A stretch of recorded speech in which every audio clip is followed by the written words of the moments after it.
Some commenters have mentioned that in trying to get their arms further forward in relation to their torso, that they feel like their arms end up moving closer together at the front. While it is possible for this to happen, it's essentially only possible if you are neglecting to apply the totality of the directions. So let's take a quick, straightforward look at this and hopefully clarify the issue.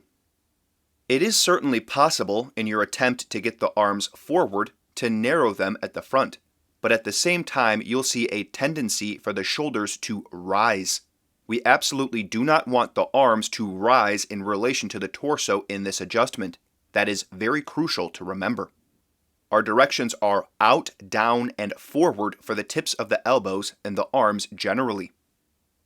If I deliberately attempt to narrow my shoulders at the front, but I refuse to allow the shoulders to go up, you can see that it's essentially no longer possible for me to narrow at the front. Now obviously you should not be trying to narrow your shoulders at the front, but this goes to show that if you get that downward direction going, you can, to a large extent, prevent this narrowing problem from even being possible. Another idea you can use is that you want to increase the distance between the inside of your arm and your chest wall. I don't mean an exaggerated movement. I mean you don't want to be narrowing the armpit. You can put your opposite hand or a stick under your armpit and move both the front and back of the inner arm away from the rib cage. The back of the inner arm should move away from the rib cage more. Remember, the arm is rotating as part of this adjustment. But we don't want to narrow the front to widen the back. Lastly, I made a video on this not long ago, but remember that in the broader scheme, we need to be considering moving the torso back in relation to the arms, not just moving the arms forward. Specifically, we need the lower end of the rib cage and the abdomen to come back in space, while the upper end of the rib cage and the arms, which are connected by the clavicle, come forward.